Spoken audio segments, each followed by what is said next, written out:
네, 안녕하십니까. 이번 주제는 성공한 사람들을 관찰하지 마세요. 실패한 사람들을 관찰하세요. 라는 주제를 가지고 이야기를 해보려고 합니다. 한마디로 성공하고 싶다면 실패한 사람들을 관찰하세요. 라는 이야기를 좀 드리고 싶어서 이야기를 합니다. 우리가 제일 많이 보는 게 그런 거 아닙니까?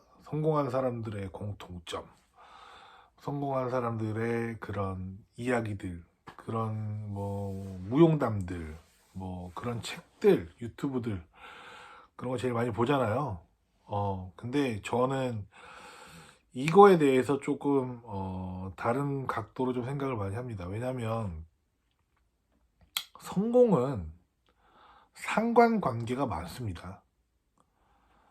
그리고 실패는 인과관계가 많습니다. 무슨 말씀드리냐면 실패하는 패턴들은 인과관계로 잘 보입니다.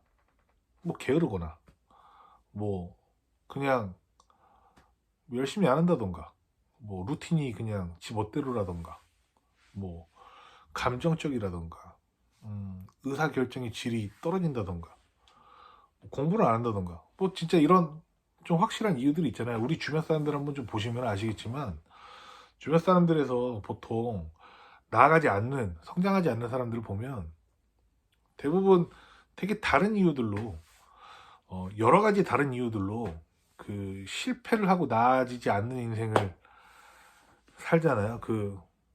톨스토이의 안나 까라레나 그 책 보면은 그런 말 있잖아요. 행복한 사람들은 대부분 비슷한 이유로 행복하고 불행한 사람들은 저마다의 이유로 불행하다라는 말 있잖아요. 맞는 말인가 이게?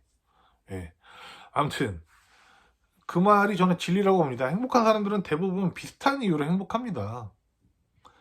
돈, 건강, 사랑, 가족, 대부분 그 확실한 이유 때문에 행복하게 가고 불행한 사람들은 너무나 많은 변수들이 혼재해 있죠. 그래서 아까 말씀드린 것처럼 저는 성공은 상관관계라는 이야기를 왜 드리냐면, 물론 어떤 사람이 열심히 해가지고 무언가 목적지를 향해서 성장을 하고 이런 것들은 똑같지만 이 퀀텀 점프들은 보통 어떤 운과 기회나 다른 사람들이 갑자기 어떤 무언가를 줘서, 갑자기 어떤 재능이 생겨서, 갑자기 엄청난 환경이 주어져서, 갑자기 어떤 세상의 사이클이 변했을 때, 저금리가 됐다던가 코로나가 터졌다던가 어떤 천재지변이라던가 이랬을 때 갑자기 내가 그냥 꾸준히 열심히 하고 있었던 것들에 대해서 갑자기 플러스가 엄청나게 효과가 일어나는 경우들이 많잖아요. 그런 것들이 성공을 보장해 줄 때가 많이 있잖아요. 자수성가했었던 어른들의 패턴들을 보면은 그런 경우들 많이 있잖아요. 갑자기 누군가가 도와줘서, 아니면 갑자기 세상이 이런 식으로 변해서, 이런 것들이 저는 상관관계라고 생각을 하거든요.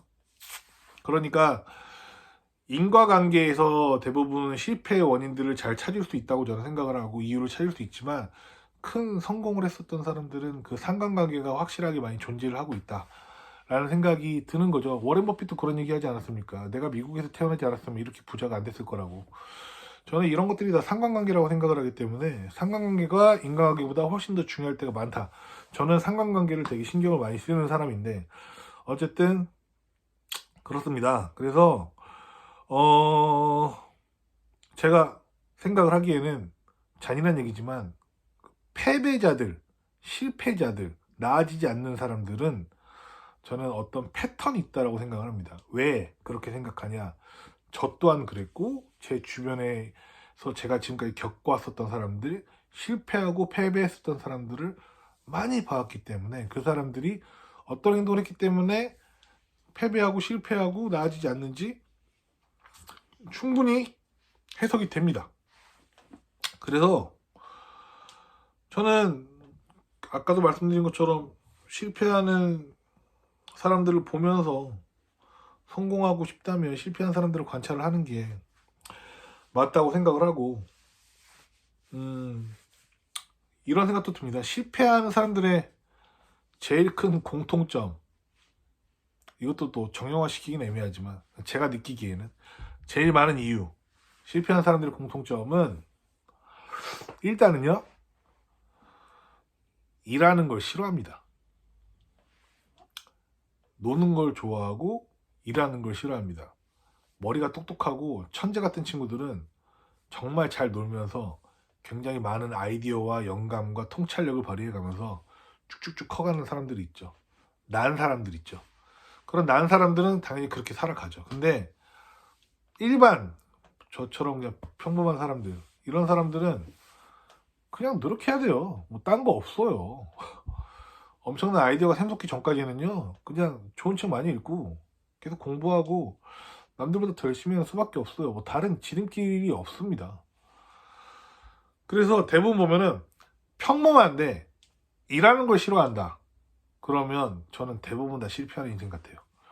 제가 생각하는 실패하는 사람들의 제일 많은 공통점은 좀 단연코 저는 이거라고 생각을 합니다. 천재가 아니면 노력을 해야 됩니다. 그냥 이건 망고불변의 진리인 것 같아요. 제가 생각하기에는 그렇습니다. 뭐 금수저로 태어나지 않는 이상은 그리고 그렇게 살면서 실패하거나 패배하는 사람들은 자급자족을 추구합니다. 그들은 얘기를 하죠. 돈을 좋아한다, 성공을 하고 싶다, 뭐 여러 가지 이야기들을 하겠지만은 결과적으로 그 살아가는 패턴들을 보면 대부분 다 자급자족을 많이 합니다. 그래서 성공하고 싶다면 실패한 사람들을 많이 관찰하는 게 저는 제일 빠르다고 생각을 합니다. 왜? 성공한 사람들은 상관관계로 성공한 경우들이 너무 많기 때문에 물론 되게 많은 도움이 되겠지만, 귀감이 되겠지만, 실패하는 사람들의 패턴을 파악하라는 게 중요하다고 생각합니다. 실패한 사람들, 패배한 사람들은 패턴이 있어요. 저 또한 그랬고, 제 주변에 지금까지 살아왔었던 많은 인연들을 보면서 저는 조금 확실하게 느낍니다. 네. 제가 예전에 어떤 누구한테 그냥 이야기를 했었던 거가 생각이 나는데, 그 사람이 그 얘기를 되게 인상 깊게 들었다고 하더라고요. 그러니까 제 친구랑 같이 어디를 가다가 만났던 사람이 있었는데, 그냥 그 사람 들으라고 한 얘기는 아니고, 제가 혼잣말로 중얼거렸는데, 제가 그런 얘기를 했대요. 저 사람은 미래가 기대되지 않는구나 라고 이야기를 했다고 하더라고요. 정말 무서운 생각 아닙니까? 저는 그 말이 진짜 상대방한테 얘기할 수 있는 제일 무서운 말이라고 생각이 듭니다. 저 사람은 미래가 기대되지 않는다. 저 사람은 미래가 기대되지 않는다는 말을 제가 무의식적으로 아주 가끔 하는 것 같아요. 미래가 기대되지 않는 사람이 되면 끔찍하죠. 미래지향적으로 살아야 되고 열심히 살아야 되고, 그래서 성공한 사람들을 보면서 동기부여를 가질 수 있겠지만 실패해서 배우는 게 훨씬 더 크다 라는 말씀을 드립니다. 끝!